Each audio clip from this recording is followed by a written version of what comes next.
Mhm. Ayan ang ginawa ko. Kasi, hindi ka pa nakakagawa. At habang nagpipaint ako, syempre, nagsasolve ako.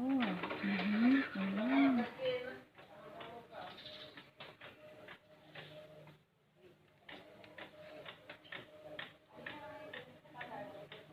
Ayan. Tatlo-tat lang sinusolve ko. Diba?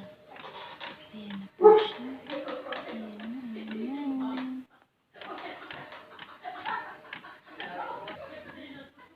Ayan na po. Ayan na. Ayan po.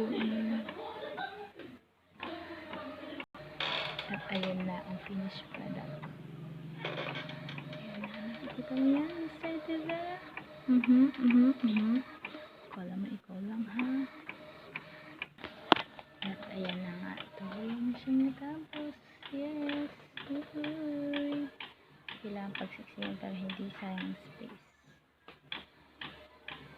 Okay.